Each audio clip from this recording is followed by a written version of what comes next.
Olá, sejam bem-vindos a mais um episódio do podcast Papado Direito de Saúde, onde eu e a maravilhosa Janaína Quadros discutimos questões relevantes, sempre com foco em pessoas que possuem doenças que geram limitações. É isso, Janaína? Isso. Bom, boa tarde. Nós estamos aqui hoje com dois convidados, com a Cristiane e o Denis. Maravilhosos. Obrigada. Nós estamos aqui hoje para trazer a história deles. O Denis e a Cris são os pais da Rafa. A Rafa tem AME, atrofia muscular espinhal tipo 1. Ela já está com 11 anos de idade, então nós vamos contar um pouquinho da história deles, dessa trajetória desde o diagnóstico da doença, internação domiciliar e, claro, as superações que existem no meio desse caminho. Eles também são os pais da maravilhosa Júlia, que está aqui nos bastidores. Ela é fono e vamos começar a nossa entrevista aqui. E eu vou começar, quero primeiramente agradecer a vocês. Como eu disse já anteriormente, quando nos encontramos hoje, eu sempre fico muito emocionada quando eu encontro as famílias e tenho, hoje em dia, ter a oportunidade, depois desses 10 anos advogando para a Alícia, de estar recebendo as famílias que eu conheci lá no início e de estar recebendo aqui, podendo mostrar a história de vocês para as pessoas, para o público em geral.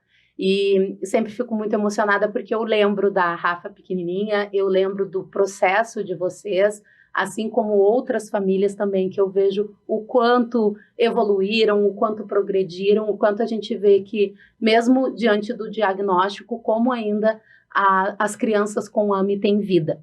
Então, eu vou começar pelo Denis, e vamos começar pelo Denis, porque, para mim, é o pai raro, como eu já falei para ti antes. E pai raro por quê? Porque é aquele pai que não abandona na hora difícil, que a gente sabe que a gente fala muito, né, de mães atípicas, e não fala dos pais atípicos, né? É o pai e mãe. O pai e mãe. Pai e mãe. E eu quero que tu conte para nós um pouquinho como que foi o diagnóstico da Rafa, como que foi o início para vocês, como que foi essa trajetória de vocês lá no início. Olá, gente, boa tarde, tudo bem? Boa tarde, Janaína, boa tarde, Ricardo. No começo, né, a Rafa nasceu perfeita, eu digo que não tinha como a gente saber, sabe? Com 2 meses de idade, ela começou a apresentar alguns sintomas. Ela, uma criancinha, começou a ficar mais molezinha que o normal, a gente começou a desconfiar, começou a paralisar membros inferiores, e dos 2 meses a gente começou a investigar, né? E eu falo para o pessoal que pergunta, dos 2 meses em diante foi hospital. Então a gente internou com 2 meses ela para investigação, né? Foram feitos todos os tipos de exames possíveis que tinha para oferecer, isso em Rio Grande, e não se constatou nada, e foi solicitado um exame genético, e esse exame era muito caro na época, a gente correu atrás da prefeitura e conseguimos pela saúde, né? É o exoma? O exoma não era, né? Era. E esse exame demorou muito a sair. Demorou muito a sair porque foi perdido na trajetória, como eu não coletava aqui e fazia os exames em outro lugar, se perdeu. Então ela teve que fazer novamente. Demorou cerca de 4 meses para o resultado. Mas foi bem difícil aquela questão de não saber o que tem por vir, sabe? Uhum. A nossa filha nasceu aparentemente normal, com 2 meses, paralisou, e naquela expectativa de o que ela tem, sabe? E tu começa a pesquisar, e que tu pesquisa não é legal, tu começa a pesquisar, tu vê prognósticos que não são bons também, e tu fica, será que isso não pode ser aquilo? E o AME surgiu ali como uma possível suspeita, né?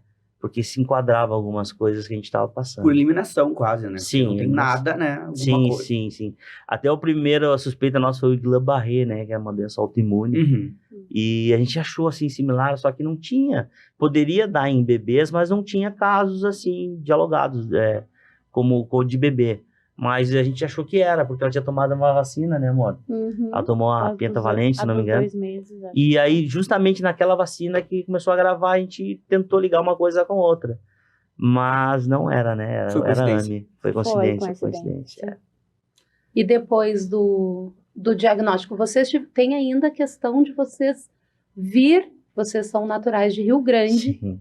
vocês tinham a Júlia, e como foi vocês virem, né, para cá, estar vindo para Porto Alegre para fazer o tratamento, deixar tudo lá, deixar a Júlia para poder estar vindo para cá para cuidar, fazer o tratamento da Rafa?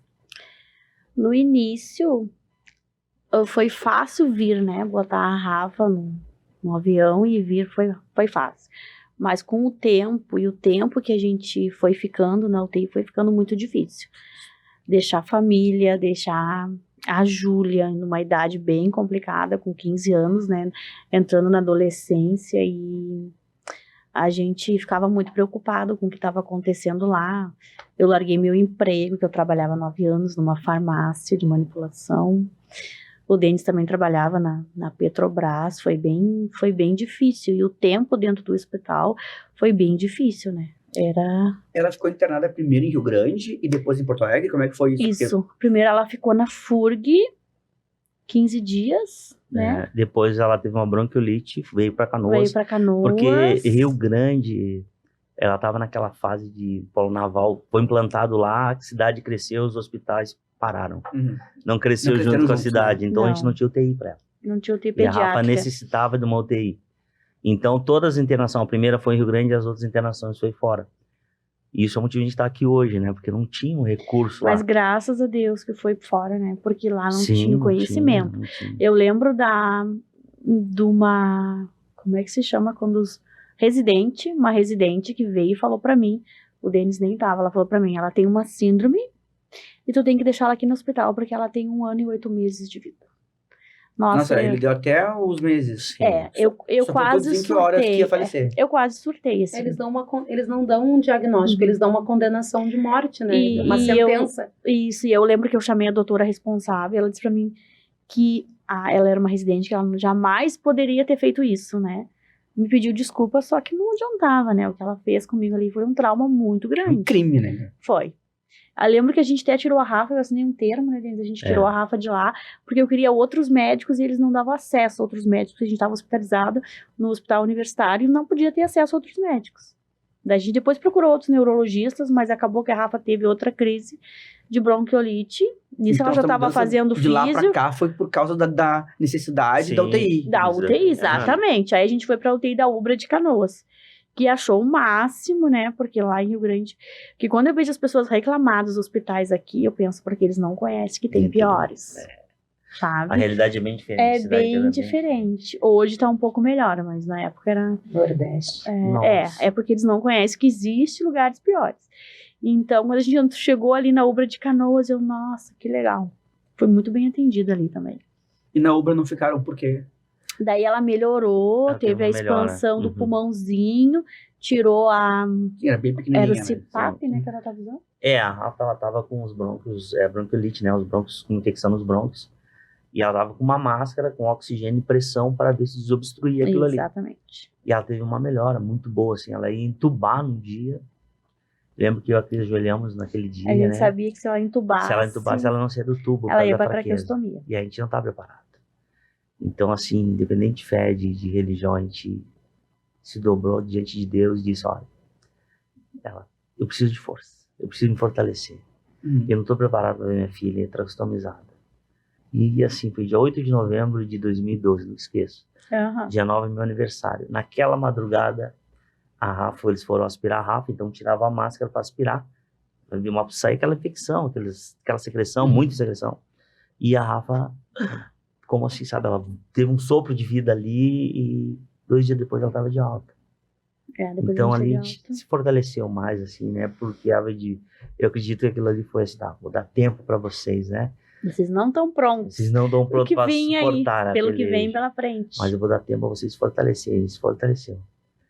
E ela teve alta e voltou para casa? Sim. Ela teve alta, depois passamos 2 dias no quarto, voltamos para Rio Grande. E aí, só que isso era novembro, né?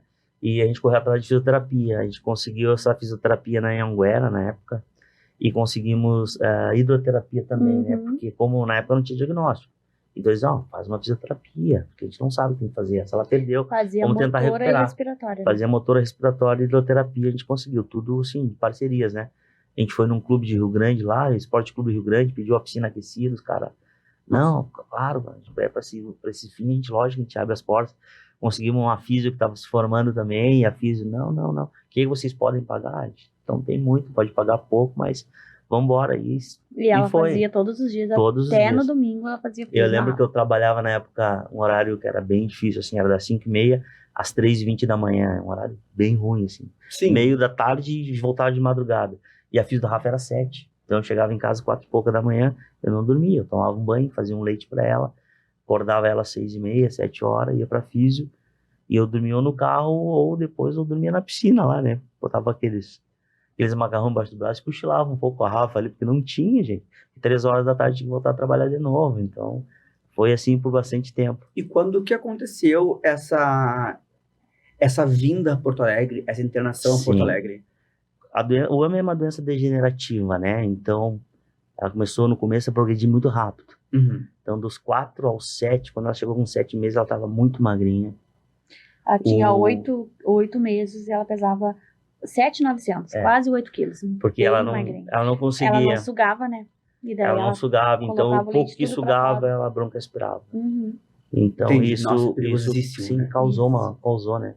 Com 7 meses, ela estava com pneumonia. E eu lembro uma situação que ela tomava 120 ml de leite, foi passando para 100, foi 80.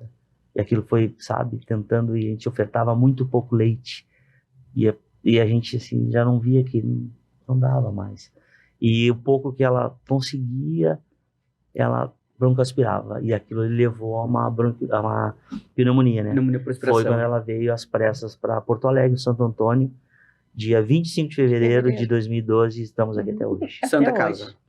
Santa Casa, só com uma bolsa. A gente veio com uma bolsa para crise, uma mochila. E não saímos mais. Então a gente fechou a nossa casa lá e não voltamos mais. Mas tiveram acesso à Santa Casa graças ao plano de saúde, né?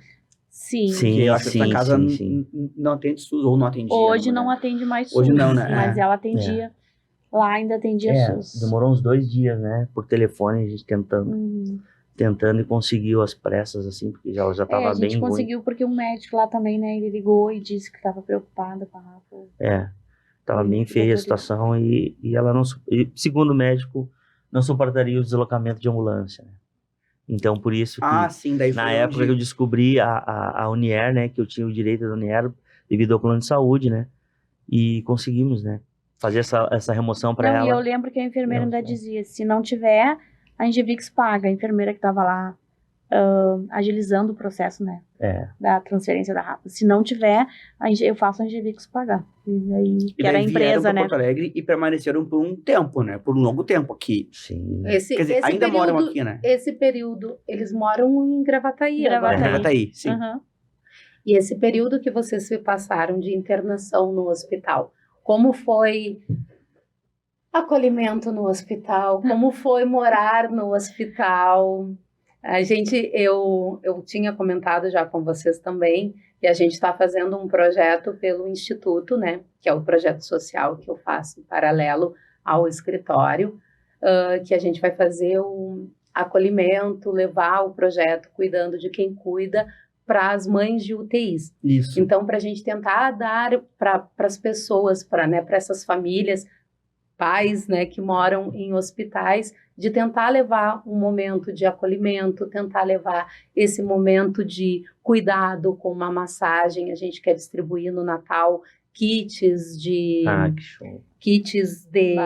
Natal ali com brinquedos para crianças, né, da ceia. Então, essas são coisas que a gente vê que é necessário, porque cada vez mais a gente vê que tem famílias, que a gente tem os voluntários no grupo ali que são mães, que também passaram já por internação, mães que já passaram por falecimento, né, que acabaram perdendo os seus filhos, e o que elas falam sempre, né, de como falta, de como vocês, quando estão na internação, se sentem, né, sozinhos, do quanto é pesado, das pessoas na volta, a falta de empatia, às vezes, por parte de equipe. E como foi para vocês esse momento de internação da Rafa aqui? Foi bem difícil, assim, bem difícil, porque ao mesmo tempo que a gente via as crianças chegando com os pais, no outro dia os pais não estavam e a gente ia perguntar. e tinha morrido. Foi muito difícil. Eu lembro uma vez que a gente se juntou para comer uma pizza, e daí tinha vários pais. A gente riu, conversou muito. E no outro dia, tinham 3 dali que os filhos tinham falecido naquela noite. Assim. Aí então começou que eu e o Denis começamos a se isolar nós, em vez de procurar para conversar, a gente começou a se isolar. Começava aquele barulho, carrinho de parada, a gente fechava a janela, levantava o volume da TV e fingia que estava numa casa, porque não dava mais. Era muito, muito triste, muito desgastante. A UTI 3 era uma UTI de alta complexidade, né? Então tinha muito pós-operatório, alto índice de mortalidade, assim. E então a gente tentava se fortalecer com os outros pais, trocar experiência, falar da esperança, né? Todos ali tinham esperança, como a gente nunca perdeu a esperança. E então era aquela realidade que era para a gente se fortalecer aos poucos. Não deu muito certo, porque se fortalecemos com algumas pessoas e outras a gente se entristeceu bastante, porque ao mesmo momento que eu estava conversando e fazendo um vínculo de amizade com pessoas, no outro dia o pai estava abraçado em mim, chorando porque tinha perdido seu filho. Então aquilo ali era muito duro. Para nós, pais, estavam lutando pela vida da Rafa. Então a nossa decisão como pais ali, eu e a Cris, a gente se fechou, se isolou, e a gente começou a ver a vida de uma janela com a Rafa, tentava ser os dias mais felizes para ela ali dentro, e porque fora era muito difícil, assim, de tu ver. A gente tinha que interagir com as pessoas, ao mesmo tempo que interagir, a gente tinha aquele medo de não estar com aquela pessoa outro dia, ou ter que consolar aquela pessoa. Isso aconteceu muito, gente. Eu perdi as contas de quantos pais a gente viu chorar pelos seus filhos. Então, hoje a gente tem vínculos com pessoas, então somos compadre e comadre de uma mãe que perdeu o seu filho lá dentro, que foi ela que nos indicou o apartamento, que a gente foi nossa primeira morada em Gravataí, ela que indicou a SPAD. Foi até assim, ela, na semana que a Rafa ia dar alta para ir para uma home care, o filho dela ia dar alta semana anterior e o filho dela ia falecer. Então, ao mesmo tempo, a gente estava consolando, a gente se resguardou, ficamos com medo, assim, né? E ela, Cris, falou pra Cris, se tiver acontecer alguma coisa, vai acontecer no hospital ou vai acontecer em casa. Vai viver com a tua filha, vai viver numa casa, sai desse ambiente hospitalar, aqui você está correndo mais risco. Uma mãe que recente tinha perdido um filho, sabe? Hoje ela é nossa amigona. Nisso vocês já estavam internados há quanto tempo? Sim, há 7 meses. Não, ali acho que uns 7 meses. Tá na conta. Foi uns 6 meses, demorou a questão de mais um mês e tanto, porque a gente tinha aquela insegurança de ir para casa. A gente pedia de, não preciso, até eu colei no médico lá, e disse, olha, eu só vou para casa se eu souber trocar uma traqueostomia, se eu souber trocar uma gastro. Tá, mas tu não é médico, tá, mas eu sou pai. E como é que segurança vai me dar? Tu vai estar acompanhado com uma equipe lá, e tá, a equipe sabe fazer isso? Sabe. Eu deveria saber. Ele não tem como te garantir, eles são técnicos de enfermagem, vai ter, tá, mas eles vão estar 24 horas, o técnico sim, então eu tenho que saber, eu só saio se eu saber. E eu aprendi, eu tive que aprender. Sim, né? Sabe? Lógico, então eu tive que vencer as coisas que eu tinha medo. Eu era uma pessoa que não conseguia dar uma vacina num animal. E hoje eu troco traqueostomia, troco bottom, faço. Isso é exatamente isso que às vezes eu fico batendo, né? Que eu bato o martelo, assim, bato muito na porta do judiciário, porque tem alguns hospitais, principalmente quando as demandas são contra o SUS, que eles dizem que os pais podem receber tratamento, que não precisa de equipe, né? E aí eu digo, não, então daí tu, a partir do momento que tu te tornou mãe, pai, tu já tirou também o teu diploma de físio, de fono, enfermeiro, e eu acho extremamente agressivo, por exemplo, a aspiração. Nossa, sim. Não, para um pai que ainda que não está habituado e que evidentemente está ali nutrindo amor e preocupação pela vida do seu filho, eu acho terrível ter que esse parente, essa pessoa próxima, fazer algo assim. Eu já vi fazer também e eu vou ser sincero contigo, sem condições. Porque assim, sim. Né, eu sendo sincero, assim, não, claro. choca. É invasivo, né? É muito invasivo. Mas é uma questão de o que eu vejo, o que vocês acabam fazendo e ouvindo vocês, é a questão de vida. Exatamente. Eu quero dar uma qualidade de vida e eu quero ter a garantia de que a minha filha vai estar sendo bem tratada. Se um profissional fizer algo errado, eu quero ter a garantia. E isso vem de nós. Eu falo isso como mãe também. Sim. Porque a gente tem aquela propriedade de dizer assim, não, eu resolvo. Eu, quando passei um momento mais trágico da minha vida, não entrei em desespero. Teve que agir. Eu queria agir. Eu fui fazer massagem cardíaca, eu fui fazer respiração boca a boca. É um desespero. Por dentro, tu tá assim, quando tu para pensar depois, olha tudo que eu aprendi e acho que eu fiz, né? E vocês devem pensar, poxa, olha tudo que eu tive que aprender nesses 11 anos para garantir a qualidade de vida e de saúde ou tratamento da minha filha. Eu me lembro eu e a Cris, a gente começou a frequentar congressos, né? Tudo relacionado à AME, a doença degenerativa, a gente começou a ir.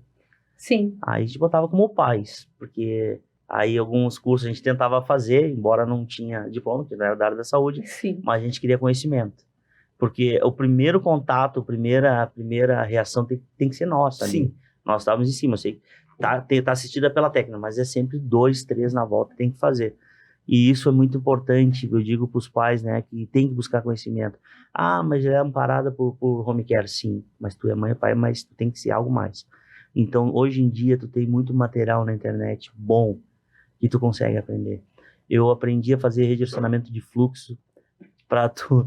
De ar, né? De ar, quando a criança está com uma atelectasia. O pulmão da Rafa colou com uma atelectasia. Então, tava eu, a técnica, tentando animar ela. Isso uma das várias situações que a gente passou. E a saturação não subia, e tirava o oxigênio, caía, e ela custava se estabelecer, não se estabilizava. E eu lembrei de um vídeo que eu vi do médico sobre redirecionamento de fluxo. E eu botei o otoscópio, comecei a escutar. Eu vi que não tinha escuta no lado. E eu acho que é isso, eu acho. Vamos tentar.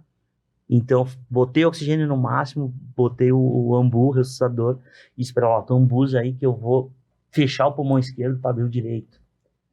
E ela, tá, mas tá pesado, então é isso, aperta. E foi, e ela voltou. E era aquilo ali. Então, eu digo, foi um vídeo que eu vi, eu vi umas 3 vezes aquele vídeo para aprender, né? E consegui, quando chegou a SAMU para dar o primeiro suporte, ela já estava estabilizada. Aí o médico, tá, mas ela tá bem, a saturação tá bem. Não, mas ela não tava. Foi 55 minutos em cima dela. Que a gente tentou estabilizar. Aí eu falei pra ele a história que eu falei pra vocês. E ele, tá, mas tu é da área da saúde? Não, eu sou um pai. Que tem que saber. Perguntou se era médico. Ele perguntou, não, o pai eu tenho que é saber médico? essas coisas. Não. Então, a gente tem que procurar saber, tem que buscar informação pros nossos filhos. Porque a qualidade de um filho, quem vai dar é o pai e a mãe. A Rafa nunca mais internou depois daquilo ali. A Rafa nunca teve internação. A Rafa nunca teve internação. Quando Só pra fazer exames. Internou mais. Só pra fazer uns exames, porque né? a gente seguiu uma linha ali, um protocolo. Ó. Ela tá aspirando muitas vezes. Não, a gente aspira muitas vezes para não ir pro pulmão. Vocês, a Elise e o Evandro, assim, não, sem saiu contar 25... a traqueostomia, que caiu 2 vezes e ele colocou. Mas a gente tava, por exemplo, até então ela estava internada. Quando que ela foi deshospitalizada para acontecer isso tudo em casa? 25 de fevereiro de 2012. Não, 25 de setembro. De setembro. Meses, exatamente. 25 de setembro de 2013. Ela foi para casa por conta de uma home care. De um atendimento a ser prestado em casa, como se fosse uma UTI, não é isso? Exatamente. Tem isso aí. Só que E onde ela tá até hoje? Tá até hoje. Já, né, era uma casa alugada, a gente vendeu a nossa casa e comprou uma casa hoje. Mas sobre esses cuidados. Sobre esses cuidados até hoje. Cuidados. Eu acabei tendo que fazer técnico de enfermagem para saber cuidar dela, porque eu não sabia. E 2 situações que caiu a traqueostomia dela, e o Denis colocou, eu quase morri. Como foi a tráqueo? Como foi a notícia, assim, que ela precisava colocar a tráqueo? Como que vocês receberam isso? Pode falar. A tráqueo, entre tráqueo e estava entubada, né? Então, o tubo ele tem um determinado tempo que uma pessoa consegue ficar entubada. Sim.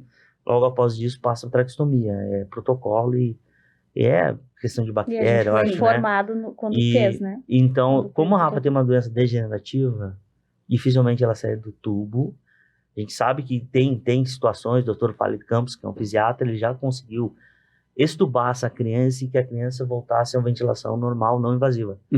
Foi para um BIPAP, ou com respirador, com máscara, e vivem assim. Sim. Só que na época, né, a gente não tinha esse conhecimento e nem o hospital fazia isso aí. Né? Então, Chegava claro, outro foi uma profissional. decisão assim, foi, ó, é isso, não tinha o que fazer.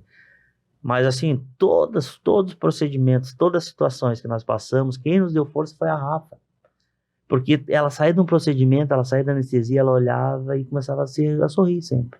Uhum. E brincar, e querer falar.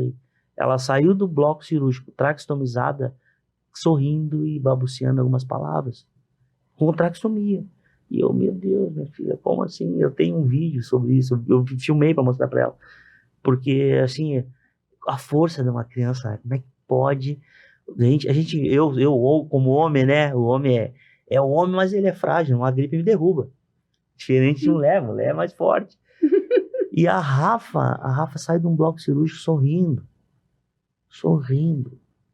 E aí a gente, nossa, minha filha, tem a razão de tudo, né? De a gente muitas vezes estar triste, de a gente estar feliz também. De não ter o direito de ficar triste. Né? Ela tá sendo cuidada nesse regime domiciliar há quantos anos? Que eu tô tentando fazer a conta. 10. 10 anos. 10 anos? Mais ou menos 10 anos. Mas é 11 anos agora, né? Ela tem 11, ela saiu do hospital com 1 ano e 2.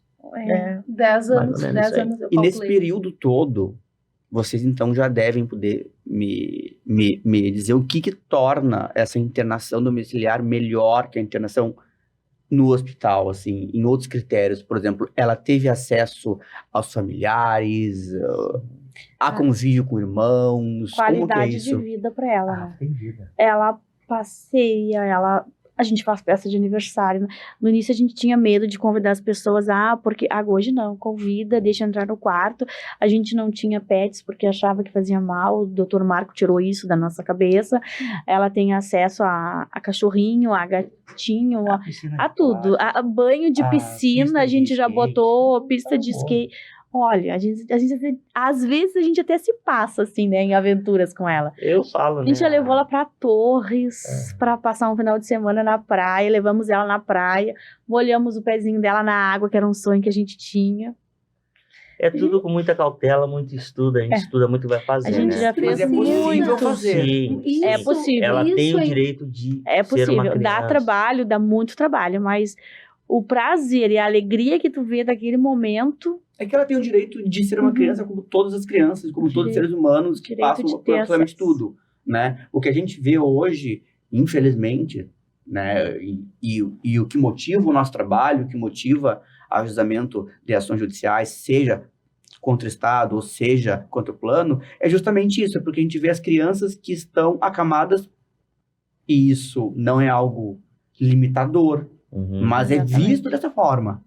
Né? Então, assim, a pessoa, porque está acamada, deve ficar internada no hospital aguardando a morte. E isso é algo que me deixa bastante preocupado com esse tipo de entendimento, né? Porque a pessoa está lá viva, vai morrer, eu também vou, mas está lá viva. Então, a gente precisa fazer com que ela tenha acesso ao que a Constituição Federal diz que ela tem acesso. No mínimo, educação, no mínimo, saúde, no mínimo, convívio com família. Afinal de contas, se família não fosse importante... Né? Não haveria necessidade de convívio. É verdade. A gente se desenvolveria sozinho. Mas não é assim que funciona, né? É preocupante isso. Não, eu, agora quando tu falou nisso, lembrei, né, de novo que a gente havia conversado antes, do congresso que teve, do encontro agora de doenças neuromusculares, que falava sobre era esclerose Parkinson e o Alzheimer, né? Eram 3 associações que fizeram, e estava um médico dando uma palestra, exatamente, o Dr. Lucas, falando sobre tratamentos paliativos, e foi algo excelente que eu fui assistir, que eu disse, eu preciso levar isso para dentro dos processos, eu preciso levar isso para uma sustentação oral, porque quando tu fala de tratamento paliativo, que é quando tu tem um diagnóstico de câncer, tu vai passar a ter um tratamento paliativo, porque tu precisa fazer quimioterapia. Tu estás morrendo, a gente está morrendo desde que a gente nasce. Sim. Basta a gente sair, né, da barriga, a gente já corre o risco de, né, para morrer basta estar vivo. Então, aí ele pegou. Então, quando ele começou a falar dessa questão dos cuidados paliativos, que nós temos que parar de ter, porque com a AME o que acontece é que eles te dão um prognóstico, e na época o que eu vejo dos meus clientes ou das crianças que eu conheço com mais de 10 anos, com mais de 6 anos, o que a gente tem um prognóstico. O prognóstico era 2 anos. Não sei se hoje em dia, atualmente, eu não perguntei, porque eu tenho até uns pacientes que são bebês, mas eu acho que não passam mais isso, porque hoje em dia a gente tem as medicações que vocês não tinham na época, né? E o suporte à vida, né? Suporte à vida, realmente. Isso. Então, assim, eles acabam dando um prognóstico, e eu acho que esse prognóstico que eles dão ali de um prazo de 2 anos, eles te dão uma sentença, né? Dão aquela sentença de morte e os pais, eles ficam naquela expectativa. E agora? Né? Quanto tempo ela tem? Ela tem mais um dia ou não? E para vocês, para irem lidando com isso depois, como que é a vida de vocês daquela época, assim, que tu vê, Denis, e agora, em relação à vida e tratamento, assim, da Rafa? Eu sei que vocês têm essa questão de dar o máximo, de dar vida a ela, né? Dela viver o máximo que ela puder. Mas como que é para vocês, assim, quando tu olha essa trajetória, assim, emocionalmente para ti? Tá. Isso mudou no momento que eu vi num congresso. O primeiro congresso que a gente foi em Caxias, que foi foi da Arela, da associação. E o primeiro palestrante foi o Dr. Fábio Campos, e ele mostrou no telão o primeiro paciente dele com 1 ano. Ele estava de toga, se formando. Aquilo mudou tudo. Aquilo, sabe... foi automático, né? Os pais vendo aquela situação, porque a gente saiu no hospital com uma sentença de morte, como você tinha falado. Então, tu vê uma pessoa se formando com toda a limitação que é o AME, né? Eu falo assim, o AME é uma criança, são pessoas presas no seu corpo, porque tem cognitivo preservado, então ela está presa no seu corpo. Ela entende tudo. Elevadíssimo, né? Sim. Então, eu vi aquilo ali e eu disse, opa, não é por aí. Aí tu vai ver, eu via, né, que agora já mudou muitas coisas devido às medicações, mas eu via que a literatura que tinha a respeito do AME era muito ultrapassada, e realmente tu foi ver as datas dos materiais que tinha, dos relatórios, o que era feito, era tudo de 10 anos para trás, 6 anos para trás. Na época da Rafa era Werner Wolfman, né?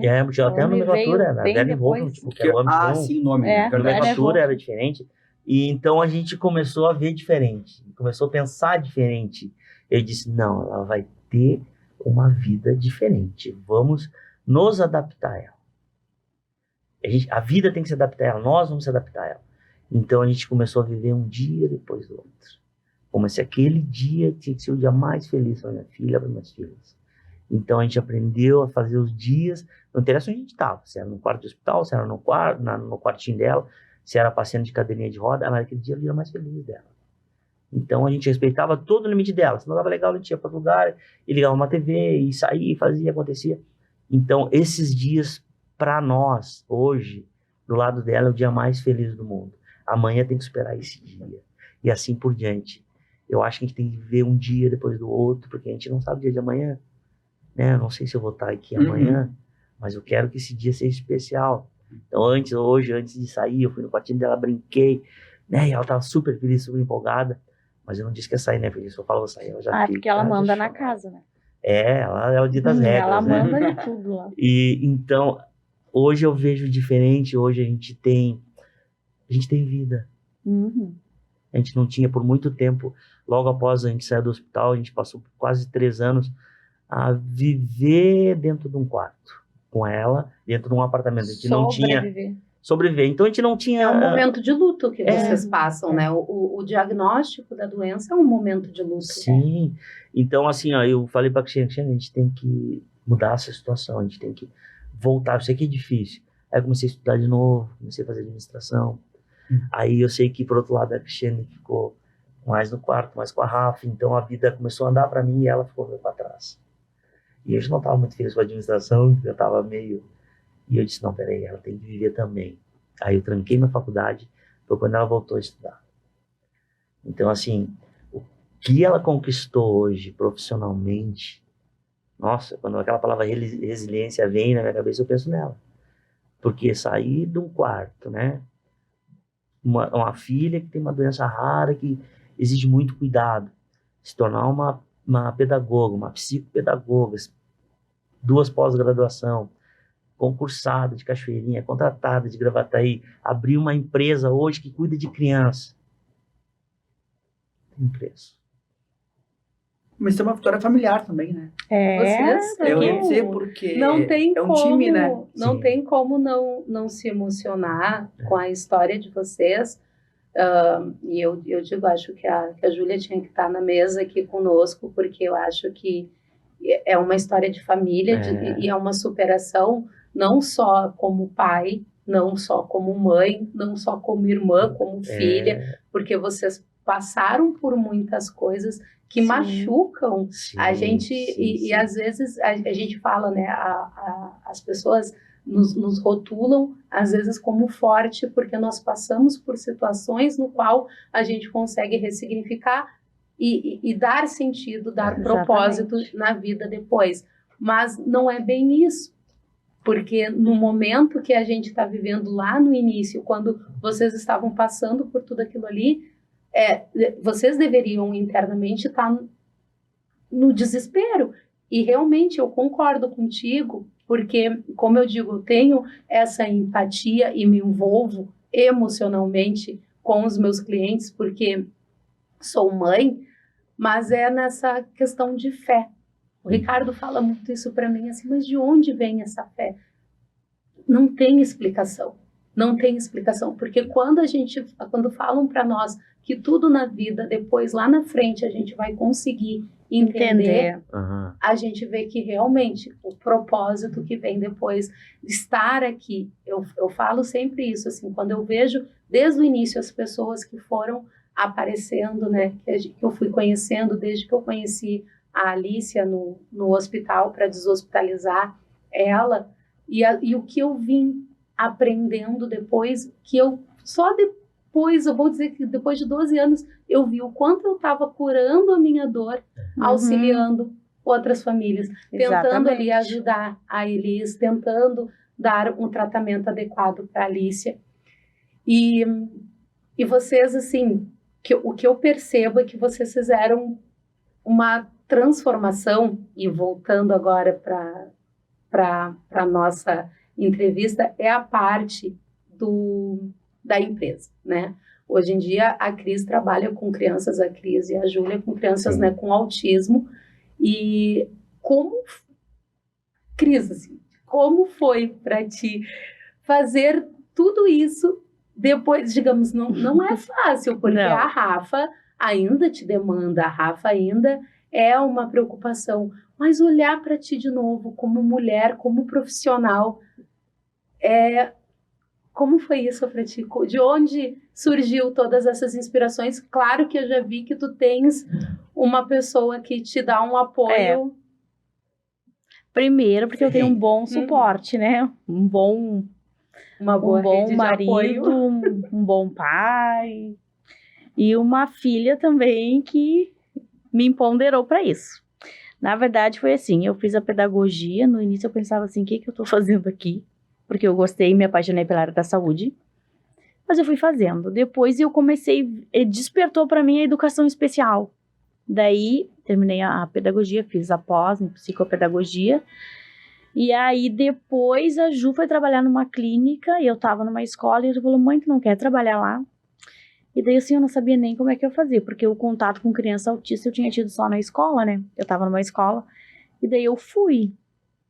E daí eu me apaixonei. E cada vez que eu cuidava uma criança, eu pensava, nossa, eu tô me curando. Porque eu tinha que desenvolver naquela criança exatamente o que eu não via a Rafa desenvolver. Então eu pensava, eu tô me curando, eu tô ajudando essa criança e eu tô me curando. E daí a gente começou a despertar esse sonho, eu e a Ju, a gente podia ter uma clínica. Mas sabe quando tu sonha uma coisa assim, muito longe, uma coisa assim, sabe? E a gente conversava muito sobre isso. Até que esse ano a gente decidiu, não, a gente vai alugar uma sala, e eu sempre estudando para concurso, porque eu queria ter uma estabilidade para depois fazer a clínica, poder ter uma estabilidade de renda para mim, se caso demorasse a ser rendável para nós, que eu tivesse uma renda além da renda do Denis, né? E daí foi assim, tudo muito rápido, a gente alugou o espaço, tá dando muito certo, a gente é muito procurada, justamente por a Júlia ser uma irmã atípica e atender uma criança como ela gostaria que a irmã fosse atendida. E por eu, na mesma linha, sempre explico para as mães que eu também sou uma mãe atípica, que tudo que eu faço é com muita dedicação, profissionalismo, com carinho, e que quando eu vou dar um feedback para aquele pai, eu sempre me ponho no lugar o que eu gostaria de escutar se alguém viesse falar da minha filha. Então, eu tenho muito cuidado e eu nunca digo, essa criança não está desenvolvendo. Eu sempre falo assim, ela ainda não adquiriu essa habilidade, mas eu nunca falo, ela não vai. Uma, porque a gente realmente não sabe. E outra, porque um pai não quer ouvir isso. Então, a gente tem muito cuidado, assim, eu tenho quando eu vou conversar com os pais, porque eu sei que o pai gosta de ouvir de um filho, né, de um profissional que vai falar do teu filho, como eu já ouvi de uma psicóloga falando na UTI que a próxima pode ser a Rafa, quando se falava em óbito, como eu já ouvi de uma residente falando que a Rafa ia ter 1 ano e 8 meses, e a Rafa hoje tá com 11 anos, e a gente tá planejando a festa de 15 anos dela já. E... espero que vocês assistam a gente, a Rafa tá bem viva. Nós vamos comemorar os 15 anos dela. Com certeza, e muito bem comemorada, com valsa, com pai, tudo que ela tem direito.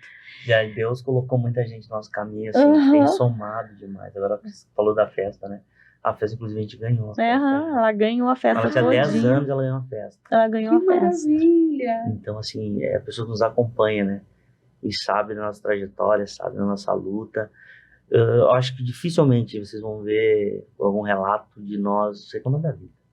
É verdade. Mas a gente já passou uma necessidade dentro do hospital, assim, mas a gente nunca reclamou.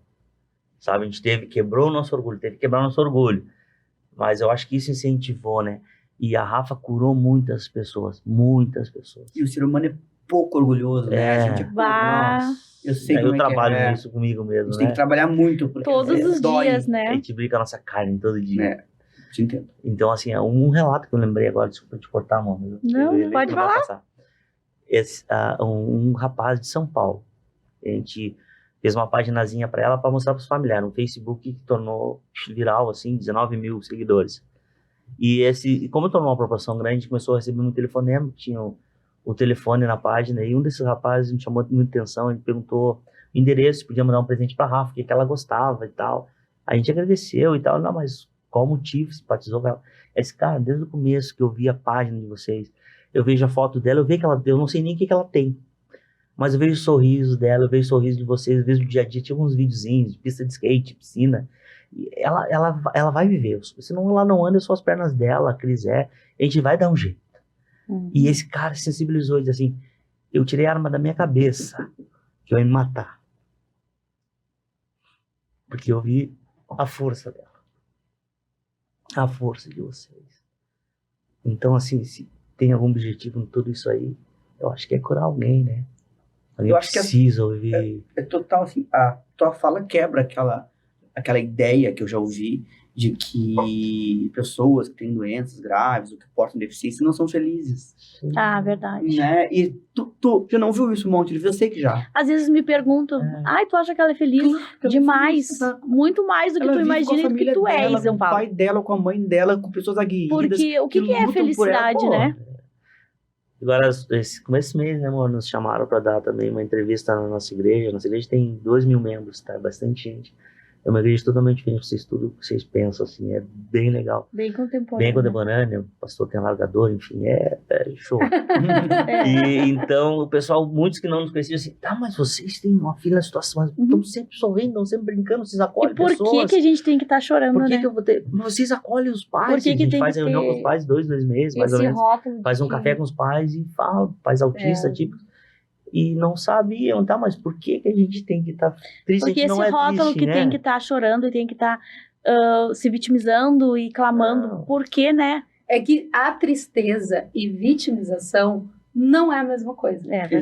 Isso é uma coisa que eu aprendi durante esses anos, porque eu sou uma mulher, sou uma mãe que tive o falecimento de 3 filhos. Então, eu tive um casal de gêmeos, né, que faleceram logo após o parto. Um menino faleceu 3 dias depois, isso bem no início da faculdade, e depois teve a questão da minha filha, da Alicia, que faleceu com 1 ano, 1 mês e 8 dias, que faleceu dormindo, teve uma síndrome do mal súbito, e enquanto eu dormia das 8 às 10 da manhã, eu me acordei às 10 da manhã com a minha filha morta. Então, as pessoas falam assim para mim, você é tão feliz. Eu disse, eu sou feliz. Tu falaste uma hora da cicatriz. Óbvio, a dor, e eu falar disso aqui agora, e me emocionar, e chorar, e ficar triste, e sentir saudade, tá tudo certo. Como você lembrar de tudo que tu passou no hospital, no diagnóstico da tua filha, e tá tudo certo também. Sim. E como a gente trabalha com isso? Por que a gente é feliz? Porque a gente fala sobre isso. Exatamente. Porque a gente não deixa isso guardado dentro da gente. As pessoas podem olhar e dizer assim, nossa, mas como que tu consegue? Gente, a vida segue. Né? É porque tu aprende com isso também. Sim. Tu extrai algo positivo disso, né? Porque seria absurdamente fácil todos nós pararmos e extrairmos pontos negativos da nossa vida, seja ela qual for. E tu pode escolher, né, se tu vai focar nesses pontos negativos ou se tu vai te permitir sentir esta dor, sim, mas focar no lado positivo, né? Ah, Ricardo, isso é fácil. Não é. Não, é um processo. Nada Só que eu preciso estar disposto a participar deste processo. Senão tu cai numa depressão severa de 1 ano, como eu caí e fiquei, levei um tempão para sair, gente. Eu já disse isso zilhões de vezes, já conversei isso com a Janaína, e se tu for pegar, vamos pegar a vida do Ricardo. Tem grandes pontos terríveis, entendeu?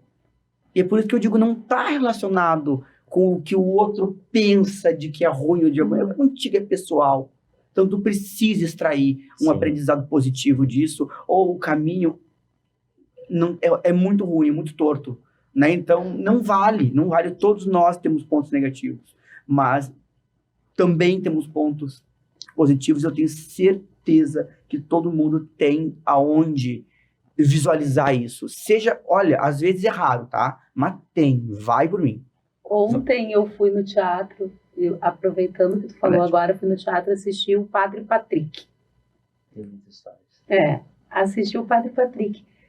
E eu fui acreditando, assim, vou rir muito, porque eu gosto da caixinha de perguntas. Mas, gente, que show espetacular! Porque ele fala uma parte, e é exatamente isso, da questão da depressão, da tristeza, do não diminuir a dor do outro, né? A tua dor, tu sabe o tamanho da tua dor e tu sabe o quanto tu suporta, então não tem como diminuir. A gente vê, às vezes, algumas mães que falam ainda assim, mas o meu pelo menos caminha, né? Então, outro dizer que pela situação da Rafa, uma mãe com autismo não pode ter uma tristeza maior, ou não saber lidar, ou não ter uma depressão. Cada um sabe como, o tamanho da sua dor. O tamanho da sua dor e como vai conseguir. Sim, nós somos seres únicos e a gente tem cada uma forma de lidar com isso. E ontem, quando ele falou numa parte que é do potencial, de como às vezes a gente esquece do potencial que a gente tem. Que realmente, né, a gente aí vamos entrar bem na questão espiritual e de crença, de fé, né? Porque, segundo Deus, nós somos perfeitos, maravilhosos, e todos nós temos potencial de fazer absolutamente tudo aquilo que a gente quiser. Então, se nós temos uma situação difícil na nossa vida, é olhar para ela e transformar ela e mostrar o potencial que a gente tem de fazer com que aquilo seja. Óbvio que pode achar assim, nossa, tá romantizando, não é todo mundo, não. Não é romantizar, não é romantizar. Não é. Eu acho que a linha é tênue, às vezes a gente tende a romantizar, mas não é o caso. Porque tu tá me trazendo uma experiência tua, pessoal, que tu vai tentar extrair algo positivo para alcançar algo melhor. Né? Então, assim, todos nós nessa mesa já fizemos isso em algum momento para alguma coisa. Né? É óbvio que às vezes é mais árduo, isso é lógico, mas, gente, assim, não tem muito o que dizer. Para mim, o que me coube é isso, vou ter que lidar com isso. Claro, né? Que nem todos os dias são iguais, tem dias que tu não tá legal. E não é rápido também, eu não tô dizendo que eu vou abrir a porta agora e vou acabar com os meus fantasmas psíquicos e vou sair linda. Não, mas eu estou no processo. Entendeu? É, Eu tô no processo. Eu tô indo. Tá melhor que tá. ontem. Falando isso, eu me lembrei por 2 anos eu fui líder de Ministério de Homens, né? Confraria masculina. Que maravilha. Nossa, é cada louco bugado, cara. É cada coisa que aparecia. Então, eu levava esse meu testemunho, então eu chegava sorrindo, os caras pensavam, tá, mais um para falar algumas coisas de cara. Eu tive depressão por 2 e 3 anos. Eu tive transtorno agudo pós-traumático. Sabe o que é o cara num canto, em posição fetal, e se mijar, cara? Aí os caras reclamam, tá, pois eu tô aqui, cara, eu tô bem. E eu tô dizendo pra vocês que você tem vida aí, velho. Qual é o teu problema? Eu não tô dizendo que o meu é maior que o teu, mas não, eu tô dizendo, cara, vai superar isso aí. Enfrenta ele, né? Levanta. Porque isso, porque eu muito é dependente de quem vai, problema com droga, velho. Tu é maior que isso, cara, e tu não é o teu passado, nunca vai ser. Não sai de lá, se teu passado tá contigo, sai de lá, vai vir pra frente. Então isso aí, sabe, então cada dia vem mais gente, e aquilo se tornou muito legal, foi muito bom pra mim. E eu creio que muita gente também se curaram de algumas coisas. Eu tenho amigos hoje, pessoal que se curaram, e de todos, assim, de assuntos. Tinha um pai lá que ele é um brigadiano aposentado, casca dura. Hoje ele é um cara que veio, me abraça e me beija. Reconciliou com a filha, que há 10 anos não falava com a filha. Então isso é gratificante, né? A Rafa tornou vocês pessoas melhores, né? Nossa. Muito melhor, muito melhor, muito melhor. A gente vive... Filho torna, né? Transformou. Somos outras pessoas, assim, a gente dá valor, né? Eu não tenho essa experiência, porque eu não sou pai, enfim, pretendo, quem sabe um dia, nunca sabe, né? Mas eu fico pensando, conversando com pessoas que têm filhos e eu fico só observando. Às vezes parece que eu não tô pensando nada, mas eu tô observando como os pais têm essa tendência de, nossa, eu me tornei melhor, né? Porque eu pude aprender mais com essa pessoa, coloquei no mundo. E é isso que vocês me passam. Passam bastante essa ideia, né? De que, digamos, a vinda da Rafa para esse mundo tornou, sim, vocês com outro olhar. Toda a família, né? Exato. Pegar nossos familiares, assim, nos ajudaram muito. Toda a família tem um outro olhar. Hoje, quando elas veem uma criança na rua com alguma necessidade específica, não é um olhar de tristeza, é um olhar de superação, assim, porque elas entendem que a gente passou por isso e aquela família passa, e que aquela família não gostaria, como a gente não gosta, que olhem pra Rafa e acham que ela é coitadinha. Não, ela é feliz, ela tem uma mãe, ela tem um pai, ela tem uma família.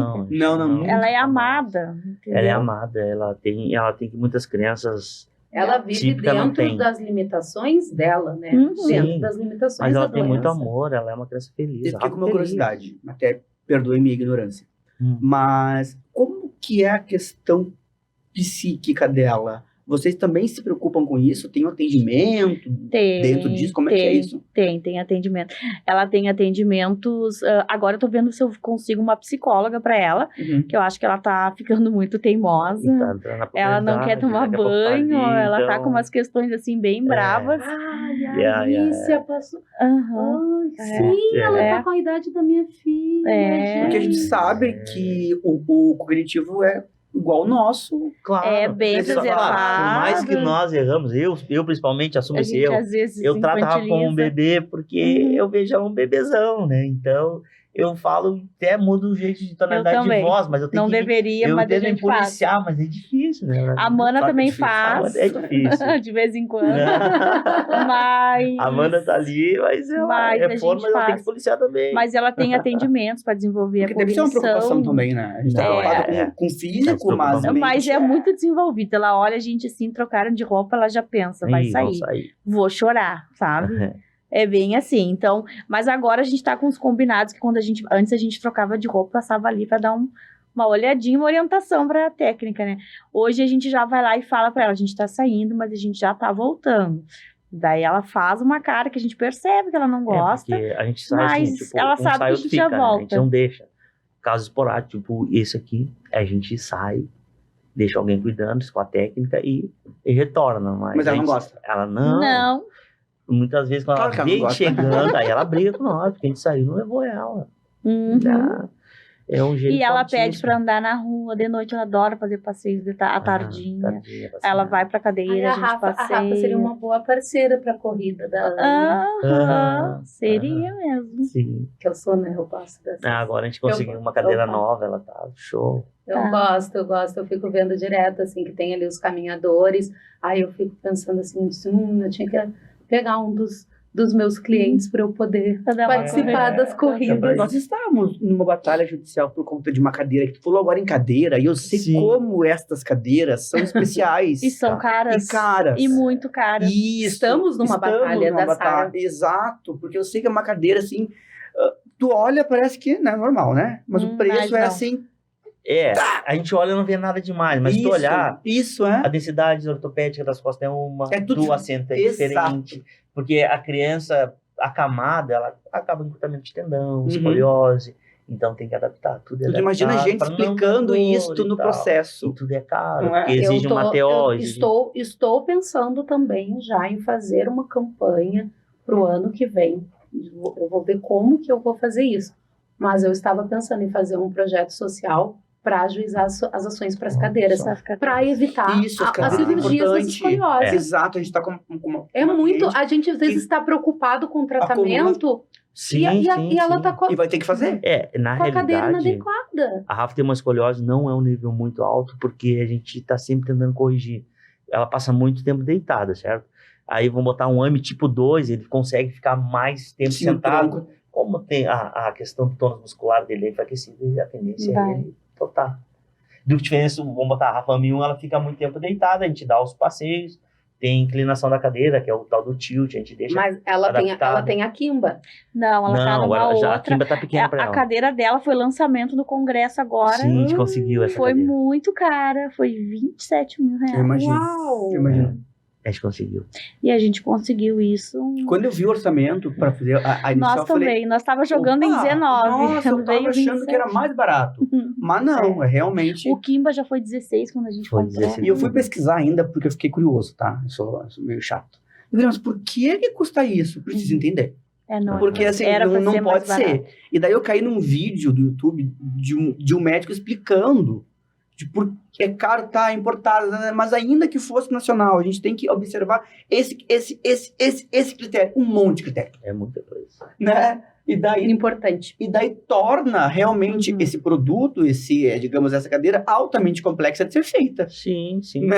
Então, por isso Porque que é tão a caro, né? cadeira, no caso dessa que a gente conseguiu, É uma jumper, né? é uma jumper, o pessoal Eu vi tirei. no congresso Isso. da Isso, Inami. é. Foram Como é que é a vários jumper? tipos de. Ela foi feita para Rafa, como a outra jumper é feita para o paciente. Ela é Ele feita. é feita sob medida. Sob É, medidas. então tira todas as Uhum. medidas da criança ou do paciente, enfim, e faz a cadeira conforme ela com uma certa. Mas não é estática, regulagem. né? Ah, é exato. Não, ela muda. ela regula assento, É, regula encosto, e tem essa regulagem que muitas vezes não tem, que chama tilt, que é O Kimba essa tem inclinação. também. Além de Uhum. encosto, ela inclina assim. Então isso é confortável para a criança, né? Tu não pode deixar muito, É. por causa dos pulmões, aí fica pressionando o pulmão. Eu mas fui também- intimado num processo para esclarecer por que a cadeira normal, normal entre aspas, inclusive, Nossa. não é boa. E daí lá estava eu e a Janaína dizendo por quê, por isso, porque a criança cresce, porque tem que aumentar, é perda de dinheiro público, porque daí a cada crescimento eu tenho que comprar uma cadeira nova. Quer ver Então uma vale a e a pena. justificativa, cadeira- boa? É. Uma criança que sentar o na SUS, cadeira. tu comprou uma cadeira com uma especificação normal. Ah, eu quero desse tamanho. Tu não viu a criança. Tu botou na criança, ela vai ficar 15 minutos, 20 minutos e não vai Uhum. suportar mais. Não vai aguentar. A Rafa fica 1h30, 2 Por que na não tela. conta? Porque não é adequado para ela. Ah, sim, tá. Entendeu? O encosto Entendi. alguma coisa vai machucar ela. Vai sentir dor? A escoliose dela é por um lado, de repente a cadeira vai machucar do outro. Enfim, não é uma cadeira E adequada. é uma pra aquela cadeira criança. pesada. Os E pais também não conseguem É. dar uma qualidade de vida, fazer um passeio com a criança porque não tem Ah, condições. e também o tempo seria curto até ela ter que deitar, né? Entendi. Sim, Uhum. sim. E quanto Uma troca tempo de tu acha fralda que essa tu não cadeira dura faz? pra ela? Pra Rafa, nossa. Ela Essa tem que tá uma agora? regulagem. Ai, vai durar um bom. Vamos, Só curiosidade, vai tá? ser Ela tá feita com a adaptação. Ela tá com 1,30 m. É que vai ser 30. feita adaptações a partir daquela Sim. base, as próximas, entendeu? Mas Mas eu acho que essa daí ela vai usar mais ou menos até uns 20 anos. Eu tenho uma estimativa Então, assim. se eu tenho 20 anos já cresceu, o também já cresceu. Não, vale. Então, é um investimento investimento que É porque depois tem as adaptações, que não são baratas, mas eu não ainda vai acho que ser você tem o que pagar. preço da cadeira, Sim, é né? difícil. Não, O eu SUS também vai acho te oferecer uma cadeira que eles disponibilizam. Então, Mas Aí, judicialmente, judicialmente, tu consegue, a sim, gente sim, tem. sim. Não, eu tô nessa agora, eu e a Janela, a gente tá imbuído nesse espírito, porque a gente acha que o SUS tem que pagar. Tem, Sim. E assim, e a gente não cria tese à toa, a gente estuda. tem Né? que Assim, pagar. todo o regramento aponta para isso. Ah, Ricardo, mas daí uma criança gastando 20 mil, claro que é. Ué, uma cidade brasileira? Exatamente. Pombas, o que é isso? Entendeu? É. Desde quando estamos limitados aqui em dinheiro? Logo o Brasil, né? É. Eu sempre coloco isso nas minhas petições. Logo o Brasil, que anualmente tem um PIB de... Peraí, É verdade. o direcionamento não tá certo, entendeu? Eles querem saber de onde vai sair a verba, tu tá apontando. Nossa, eu discuto estamos com um entrando amigo direito à meu... saúde, né? Eu discuto com um amigo meu que eu amo de paixão, mas a gente tem entendimentos muito diversos sobre algumas questões. Beijo, Pedro. Né? Ele é um contador de um município, tá? Contador público. Tá. Né? Então, daí, ele verifica os bloqueios só, né? Então, daí eu bloqueio um monte de dinheiro, né? Um monte. Eu tô do outro lado, né? Pedindo que o liberar. bloqueio. aham. Né? É. Então, a gente acaba tendo umas rusgas. Mas como é que vai bloquear 20 mil por uma cadeira? Vai, porque a pessoa precisa. Precisa da cadeira. E o Estado tem que fornecer. É. Ponto final. Não conhece, É. não conhece aquele mundo até viver, né? Se a Rafa... Isso é o que eu ia falar. Em relação às cadeiras de rodas, o que eu vejo mais assim, ó? Nós temos o questionamento que o judiciário ainda não entendeu que o tratamento para uma criança com doença rara, com uma doença neurológica, cadeira de rodas, ela tem que ser adaptada, ela é mais cara. Os brinquedos adaptados para Isso, crianças é tudo específico. pra crianças com autismo, né, vai pegar um brinquedo, livros adaptados, tudo é mais caro. Tudo muito Tudo é caro. Tudo é mais caro. Então, às vezes, a gente vê algumas decisões que dizem assim, ó, isso não é questão de urgência, não é manutenção de vida, não vai impedir a morte, o fornecimento da cadeira, não vai impedir a morte, o tratamento em domicílio. Entendimento que nós consideramos equivocados. Por quê? Porque ninguém tá querendo impedir a morte de ninguém. Sim. Eu tô querendo fazer com uma pessoa viva dignamente o tempo que eu tenho que viver aqui. Sim. Ponto final, não é isso? E a gente fica nessa, porque... Mas faz sentido, porque o laudo diz, o laudo fala, né, que a falta do tratamento levará ao Isso, mas é a aumenta o risco consequência de morte. máxima. Claro. É a consequência Sim. máxima. Imagina uma Exatamente. criança que tem uma cadeira não adaptada, que faz bastante uso dessa cadeira, a escoliose dela vai aumentar significativamente. Isso, E ela precisa fazer a órgãos, cirurgia. e ceifa a vida. Uhum. Beijo. Não, isso. Começa a É apertar péssimo. órgãos, e aí? E aí? Diminui, né? Aí compromete um pulmão, porque vai comprometer A todos os gente vê órgãos. isso acontecendo. Agora, diferentemente de uma cadeira adaptada, que vai estabilizar aqui a parte de tronco, ela não vai ter aquela escoliose, né? Vai ser confortável aqui a parte traseira, a parte ali. Elástico, né? O assento Então muda é totalmente. muito bom. A Tu criança acabou entrando num assunto que eu adoro, acho que deu a perceber. Eu né? vi. Porque eu tô falando sobre isso, eu me lembrei que estava escrevendo sobre isso. Sim. Mas a minha última dúvida sobre cadeiras... Quem é que ajusta essa cadeira? É a ACD? Não, assim, ó. Se for A fornecida CD, pela não. CD, se for fornecida, Perguntei porque eu não sei. acredito que eles têm profissionais, né? Geralmente é uma TO que faz isso aí, ou uma fisioterapeuta, acredito que seja uma TO, mas cadeiras tipo a Jumper, eles fazem uma adequação, videochamada que não é eficiente, porém tivemos que solicitar para eles de uma TO em casa para fazer a adequação. Tivemos que até... O fabricante manda uma Eu TO? tive que... na realidade, eu tive não, a que- gente teve que meio que... Sinceramente, contratar eu uma tive que pessoa, dar uma cadeira tão cara dessas tem que pelo menos adequar. e falar que se eles não fizessem uma adequação postural presencial, eu ia entrar com um processo contra a empresa, que Pois pensei vendeu um nisso. produto e não prestou uma Pois é, Eu assistência. pensei nisso. Aí eles Aquela mandaram uma desmontada. TO, a TO foi lá e me disse, Cris, eles estão pagando essa visita. Eu disse pra ela, tá, mas eu não ia pagar mesmo. Eu pedi uma manutenção na cadeira pra Rafa. Eu Uma acabei de postura. fazer uma campanha agora há poucos dias, um levantamento com doação para conseguir a avaliação para Tu viu como a pergunta é pertinente, Ale? Não, Ah, é uma cadeira. Eu digo uma assim, ó, TO a muito Jumper é boa que fez magnífica. pra Pra te nós. ver, Pra mim, realmente, hoje, né, a empresa melhor mercado. vai ganhar o Só que mínimo. essa parte de entrega técnica, vamos deixar assim, eles estão deixando de desejar, eles teriam que vir, né? O Sim, Kimba teve essa eu adequação. falei Quando a gente comprou o exatamente Kimba, isso. veio o profissional, ó, tal dia eu tô indo aí adequar a Rafa. Ele adequou com ela na cadeira e botou ela posturalmente Mas ali. o pedido do nosso correto. processo. Porque trazer Mais a uma cadeira, indicação. Que trazer a providencie cadeira, o ajuste necessário. eles entregar a cadeira que foi tirada a Sim. medida, mas a cadeira não tá pronta ainda para criança. Tem adaptações ainda. Aí tu tá com um elefante branco ali parado. Exato. Agora Não, a gente mas, cara, eu fiquei cara, pensando, tá, mas peraí, o meu cliente recebe a cadeira e faz o que com ela? Não, Sim, mas não sabe eu só vou te lembrar de uma coisa que eu Lembra. acho que tu não te lembrou ainda. Nós precisamos do laudo e Uhum. nós precisamos do orçamento. Aham. Como que a empresa vai fornecer o orçamento para a gente entrar com a ação se a gente não tem avaliação? Uhum. Eles não Sim. tem como eles fornecer o orçamento.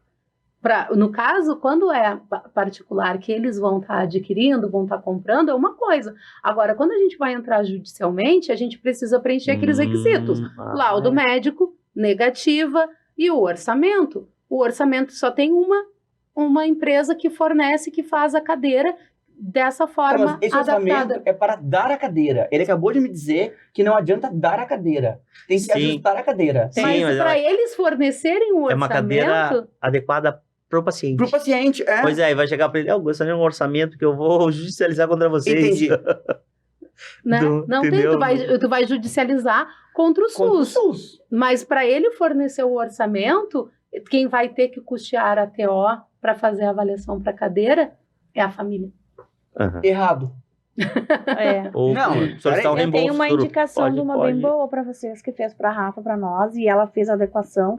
Ela é maravilhosa. É que, desculpa, mas é que a minha teoria é a Thaís? teoria do custeio integral. Não, é Iana. Entendeu? Não adianta eu te fornecer um Sim. equipamento que tu não sabe utilizá-lo. Claro. Né? claro, Então, assim, entendo. eu estou pedindo Uhum. custeio pelo SUS. Sim. Tá? Ou, enfim, SUS, ou contra plano, seja quem for. A pessoa que vai pagar por esse procedimento, que vai pagar por essa cadeira, também tem que pagar pelo ajuste dela. Porque senão não serve pra nada. Mas e aí, se eles te mandam alguém para ajustar que não sabe nada? Aí tu me contrata. Já teve TOs lá em casa da Rafa que era complicado. Aí tu me contrata. É. Tô brincando. É, sério. Não, é que eu fiquei adianta. interessado com isso, porque eu acho que pode ser um problema realmente. É um grande problema. Eu sou da seguinte Tu fica política, na né? felicidade que a cadeira chegou e frustrado porque a criança vai pra cadeira e chora. Isso. Porque não tá adequado ainda. Como Foi o que essa que a aconteceu gente com nós. adquiriu, a gente acredita que até uns 20 anos, 18 anos, a Rafa vai usar. Olha esse tempo todo, né? Sem precisar de trocar cadeira. É um Mas com custo a alto, adaptação. mas bota no papel. Se tu Dilui. usar uma cadeira que não é tão boa, tu vai ter que trocar até 18 anos umas 4 cadeiras. Ai, talvez até mais. Até mais. Aí bota no papel, vai sair até mais, de repente, né? Ou elas por elas. Tu não gostou de administração, mas quem sabe tu curte direito, né? Tamo aí, né? Bom, eu quero fazer umas ponderações aqui, porque a gente já está passando do nosso Sim. horário, vocês têm compromisso, mas eu acho que é importante ainda a gente falar um pouquinho sobre... Vocês estão com o home care, a Rafa tem Aham. internação domiciliar Tem. já há 10 anos. 10 anos. 10 anos. E vocês conseguiram inicialmente de forma administrativa, mas depois vocês começaram com as brigas judiciais Uhum. após o teu desligamento, sim, né? Sim, 2016. Aí na migração de um plano, que é o mesmo plano, porém CNPJ diferente, mas é o mesmo plano. Ali já tive que pedir uma negativa.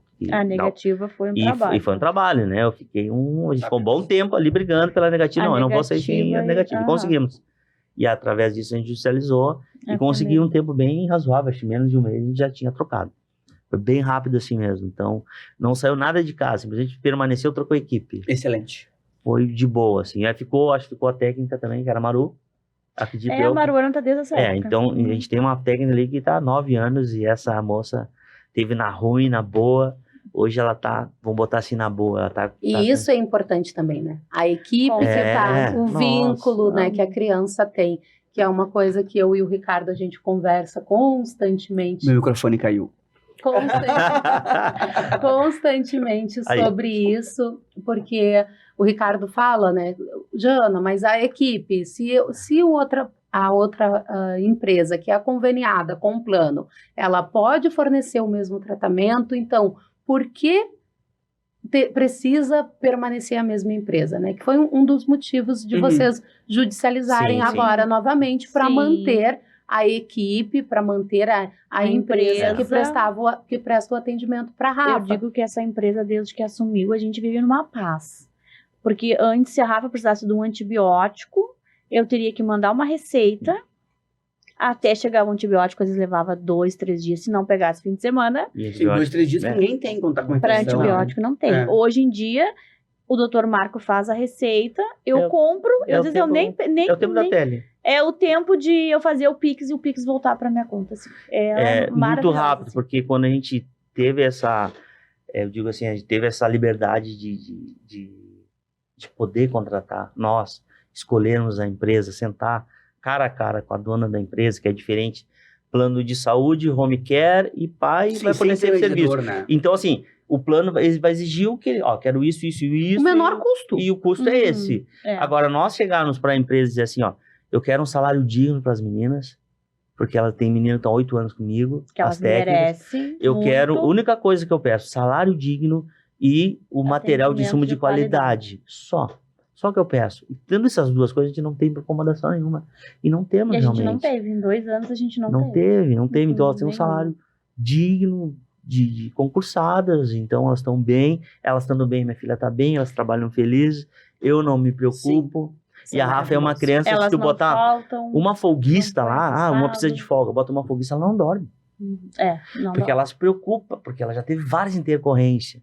E ela confia na pessoa, ela sabe que a pessoa vai saber agir se ela tiver alguma coisa. E às vezes então ela não dorme. Às vezes tem a folguista da noite, que às vezes acontece, né? Porque as gurias têm que descansar.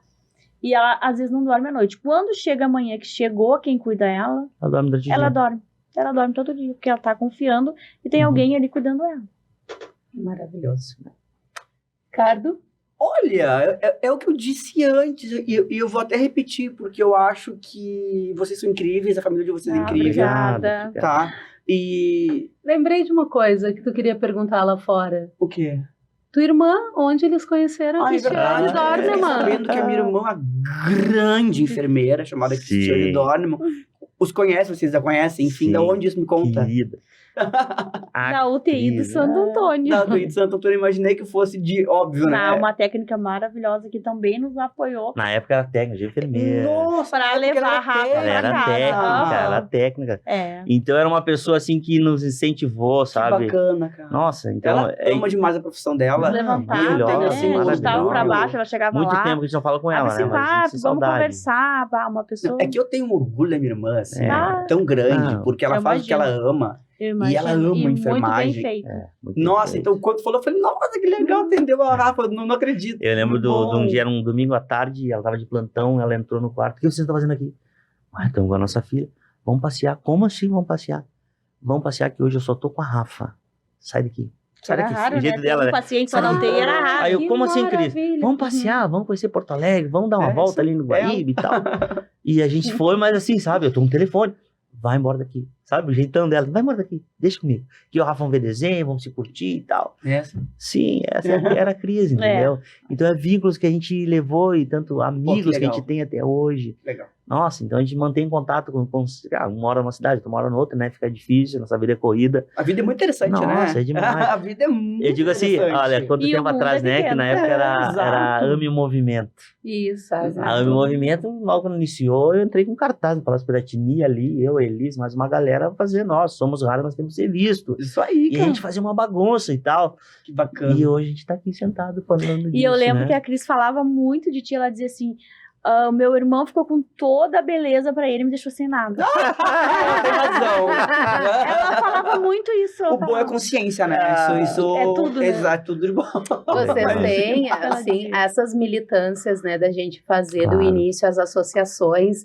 Até nós recebemos uma mãe aqui na semana passada, a Uliana, e a Uliana falou isso assim, nossa, depois ela disse, a gente precisa gravar de novo, a gente precisa falar da importância das associações, E eu E eu fiquei, né, com o meu coração. A gente sempre acaba falando na Elisa. Eu não tenho, acho, como falar da Ame sem falar da Elis, sabe? Verdade. E a Elis que me trouxe, após o falecimento dela, me trouxe esse desejo, assim, que eu digo, é um desejo que eu tenho de olhar para os pais. Porque eu sei que eu, durante muito tempo, também só olhei para as crianças e a gente esquece que a gente, como tu falaste, a gente é carne, a gente é osso e a gente precisa de um abraço. Não pela Rafa, mas como ser humano, como tu disse da confraria, né, de vocês ali de homens. Eu falo isso pro meu esposo direto, ele diz assim, às vezes eu tenho vontade de ter um grupo só de homens. Eu disse assim, mas vai, faz. Tem coisa que homem só fala pra homem. Sim, os caras falam. Eu falo que toda mulher deveria ter o direito de ir no salão uma vez por semana, porque o salão é terapia. É verdade. Como a gente fala... Homens não sabem, né, o que a gente faz no salão, mas a gente é muito bom ter com quem conversar, e às vezes isso não é luxo, isso é uma coisa de ter um momento de cuidado no qual tu pode conversar com outra pessoa. Eu me lembro que quando eu comecei a me permitir a fazer massagem, a fazer minha primeira massoterapia, a Carolina, que é a minha terceira filha, ela estava com uns 3, 4 meses, e ela tinha tido uma internação de 1 mês com bronquiolite. 1 mês depois que ela nasceu, ela teve bronquiolite. E a gente ficou 1 mês no Santo Antônio. E depois dali, assim, nossa, eu já tinha o meu trauma, que eu tenho, de não conseguir dormir, porque eu não consigo ter um sono tranquilo depois do falecimento da minha filha. E aí, depois que ela saiu do hospital, assim, parecia que eu estava me sentindo esgotada. Aí, como os atendimentos, na época a gente não tinha escritório ainda, eu e o Ricardo junto, eu fazia muito atendimento na sala da OAB, na frente do fórum, e eles abriram um espaço de massoterapia para os advogados, assim, então tinha sala de atendimento de um lado e do outro lado. Eu estava esperando o cliente não foi, eu falei, acho que eu vou fazer uma massagem. Nunca tinha feito na vida. Quando eu fiz a massagem, eu disse assim, gente, que coisa boa. Porque parecia que pela primeira vez eu estava deitando no lugar. E eu disse, não tinha nem telefone, porque o telefone tem que ficar no silencioso, não tem mãe, não tem ninguém chamando, doutora. E eu fiz assim, gente, isso aqui é terapêutico. Que coisa boa. Não, a gente precisa disso. Precisa. Mas, enfim, eu vou reiterar que eu gostei muito de conhecê-los. Já conheci a filha maravilhosa de vocês. Não pessoalmente, não conheço ainda, mas por intermédio de processos, né? Né? Então, assim, eu acho que já é o segundo episódio que eu falo, gente, finalmente te conheci. Que bom, que feliz que eu fico. Porque, ao contrário da Janaína, que tá sempre na frente, né, com o cliente, eu fico um pouquinho ali mais na minha, mais offline, eu diria, né? Mas eu gosto, assim, também, não é um problema pra gente, né? E eu acho que o mais bacana é a gente conseguir entregar resultado. E gosto muito quando eu tenho, digamos, essa oportunidade de conhecê-los, mas não aquele oi superficial que a gente dá no fórum, às vezes. Bater um papo com vocês, entender a situação de vocês, entender onde que vocês estão, onde que vocês se inserem nessa nossa história toda que a gente vive juntos. Né? E gostei muito disso, reitero que vocês são pessoas incríveis, adorei conhecê-los. Obrigada. E, de novo, eu acho que a Rafa, tenho certeza que a Rafa realmente mudou vocês de dentro, assim, isso é perceptível quando vocês falam dela e quando vocês falam de tudo que o circundam. Então, fiquei muito feliz. Obrigada. Prazer para nós também estar aqui, podendo contar, compartilhar e ajudar esses pais também, né? Isso é preciso também, tá? Tá aí do outro lado, que não tá sendo chamado. Tá, mas eu tô falando de ti também. A nova são sócias. Por favor. Antes que a gente encerre, né? Eu gostaria de reiterar que agora, exatamente hoje, a gente tá dando um grande passo. Hoje. Eu recebi um contrato ali, que eu vou assinar daqui a pouco. A gente tá indo para um espaço bem grande, 600 metros quadrados. Parabéns. Que maravilha, parabéns. Onde a gente vai poder acolher, a gente vai ter sala de acolhimento para os pais. Isso é um projeto da nossa clínica. Um acolhimento com uma psicóloga, porque a gente sabe da importância. Eu adoro um peitaço. E a gente tem um genro, eu vou falar dele também, cara maravilhoso. Ele é TI, ele é professor de robótica, é matemático, formado recentemente na URGS. E esse cara tem várias ideias e a gente quer fazer uma turma de robótica autista. Não tem isso. Não tem. Eles gente não vai têm fazer. lazer, né? Como A a gente Ju vai falou fazer. pra mim. A gente não vê os autistas ter um lazer, a gente vê eles ter terapias. É, então Mas a gente cadê tem o que fazer. lazer deles, Eles né? têm que saber que eles conseguem, sabe? Se pegar eles com hiperfoco em tecnologia, eles vão romper. Bom, E a gente vai fazer isso aí. Então começamos hoje. Isso Que aí. maravilha, projeto. parabéns. Parabéns, E eu muito fico Obrigado. muito feliz, assim, da gente estar Né? participando com Aham. vocês, né? De vocês estar compartilhando isso conosco. Nós estávamos assim. nos bastidores, Nossa. eu recebi Pois é. o contrato ali. Nossa, Pra que cima. maravilha. Que Eu- maravilha. Parabéns, Denis, Ah, parabéns, Cris. obrigada. Conte É um comigo, sonho, conte sabe? com o Ricardo, conte com o certeza. escritório, conte Vamos, conosco. Obrigado. estamos Vamos sim. contando. Estamos contando. Como até E do que a eu gente digo, compra além, briga, né? A Sim, gente compra sim, briga. sim. Não é fácil, não. além de profissionais, né? Eu digo isso muito, assim, além de profissionais, porque eu acho que é muito além disso, né? É. Eu não vejo, não convidei vocês aqui porque vocês são meus clientes. Eu convidei vocês porque eu admiro a história de vocês, né? Exatamente. Então, é como pessoa e porque eu tenho um carinho grande por vocês. Então, isso eu acho que é importante. E eu falo também, né?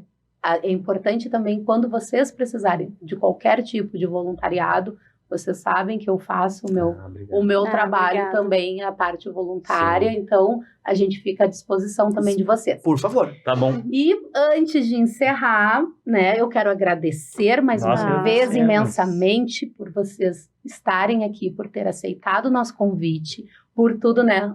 Desculpa qualquer coisa aqui Não, da gente. capaz. Mas, para a gente encerrar, eu sempre gosto de fazer uma pergunta, mas eu fico pensando, a gente falou tanto, né, na Rafa, a gente falou tanto, eu digo, tem uma frase que eu adoro que diz que filho nos traz medo, mas também filho nos traz propósito. Boa. E o que a AME trouxe para a vida de vocês? Bah. A AME primeiro nos roubou, né? Nos roubou muita coisa.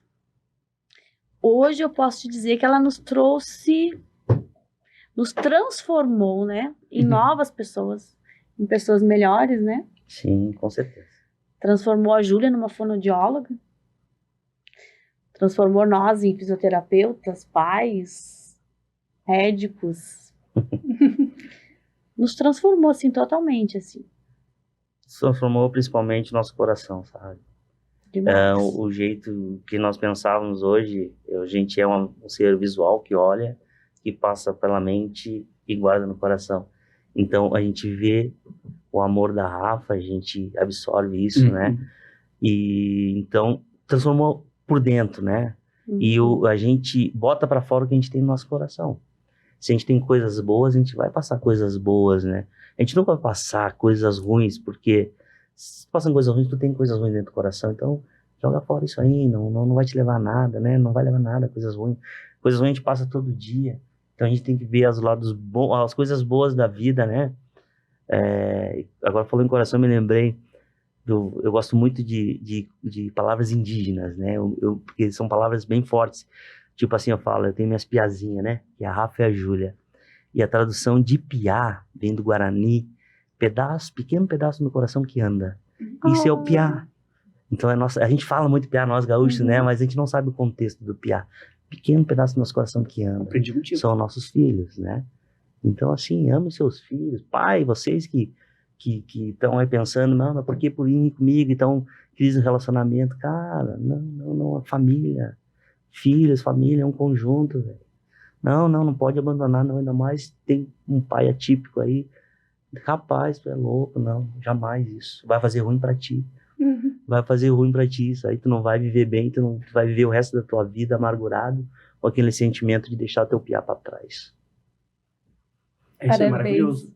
Parabéns vocês dois pelos pais excelentes. A Rafa, sem dúvida, escolheu os melhores que ela poderia escolher. Parabéns pela história de vocês, pela força de vocês.